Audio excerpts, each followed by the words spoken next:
Well, for several weeks, we've been looking at the macro view of the things going on in Judah and Jerusalem as the people of Israel have started to come back from their captivity. They'd been in captivity with Babylon, and then Persia overthrew Babylon, and now 50,000 of the Israelis have been able to come back to Judah and Jerusalem. And we've looked at a period of time from 560 down to 420 BC, before Christ. And we've looked at a macro view. We've been looking at an entire nation resettling Judah and Jerusalem. But during this period of 160 years or thereabouts, we have going on in Persia, where more than 1 million Jews have remained because their life's not that bad there now that they're not in captivity. We were looking at a micro view of the book of Esther, which took place roughly 483 to 473. And she's in Persia. And we looked at chapter 1, and we saw the king's pride and anger get him into deep trouble, not only with his relationship with Vesti, his wife, but also a decision that certainly affected his relationship with her. And he had made an edict that made it almost impossible for him to reconcile with his wife. So we learned about pride and how dangerous it can be, substance abuse because he was drinking heavily at the time, anger, which can get you into a lot of trouble. And we looked at the proper relationship of husband and wife. A lot of good lessons in chapter 1. In chapter 2, we looked at the fact that God works in mysterious ways, and God can use people that we would never have expected he's going to be able to use or is going to use. And we looked at love as a powerful tool in relationships and in life. Today, we want to continue as we look at the book of Esther, and we want to look again at pride and anger. It's really quite interesting because, you see, pride is talked about 94 times in the Bible, and anger is looked at 365 times in the Bible. Must be something we can learn about pride and anger then by looking at the Bible. As a matter of fact, if you really want to get an education on those subjects, look in the book of Proverbs. Now remember, Proverbs was written by Solomon, who was considered to be one of the wisest men in history. He had asked God for wisdom, and he got it. As a result, he wrote a very large portion of the book of Proverbs. And when you look at all of the things that he wrote about pride and anger, you can learn a great deal. In any case, we're looking at this pride and anger, but this time not from the king. This time we're looking at pride and anger from a fellow by the name of Haman. He's one of the leaders in King Azariah's court, and we find that while he had great honor in the country of Persia, there was one fellow that wouldn't bow down to him. His name was Mordecai. And Mordecai had another god. It wasn't Haman and it wasn't Azarias. His God was the Lord God in heaven. And he wasn't going to bow down to Haman. And perhaps he knew something about Haman's character and nature that even made it more difficult for him to consider bowing down. And Haman became very angry because his pride was hurt, because Mordecai wouldn't bow down to him. And we know that the scriptures teach a great deal about anger.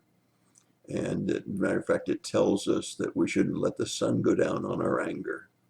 We need to deal with our anger. In Ephesians chapter 4, verse 26, it tells us be angry. That is, we can be angry because we will. We have a human nature that makes us angry. Sometimes it's righteous anger, and that's okay with God.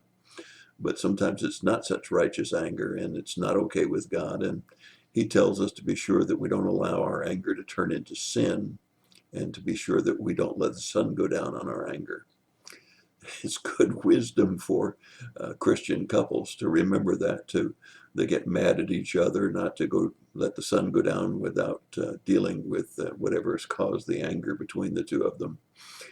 Ron Dunn, one of my favorite evangelists before he passed on and went to be with the Lord in heaven, used to say my wife and I would really practice that we'd never let the sun go down on our anger, but sometimes we didn't go to bed for 3 or 4 days. So we see in Ephesians 4:26 that warning about not letting the sin go, not letting anger become sin, and not letting the sun go down on our anger. But because Haman was so angry, and he allowed that anger to fester, he developed a plot. And the plot's found in the book of Esther in chapter 3, verses 8 and 9. So let's take a look there. Then Haman said to King Ahasuerus, there is a certain people scattered and dispersed among the peoples in all of the provinces of your kingdom. Their laws are different from those of all of the people, that they do not observe the king's laws. So it is not in the king's interest to let them remain. If it is pleasing to the king, let it be decreed that they be destroyed, and I will pay 10,000 talents of silver into the hands of those who carry on the king's business to put into the king's treasures. Well, can you see the Haman playing up to the king's pride? They don't obey your laws. They're in your country. And can you see him playing up to his greed? I'll put some silver in your treasuries. Yes, Haman knew how to play the game, and a lot of people do that. They know how to play other people by both pride and by greed. Let's take a look at verses 10 through 15.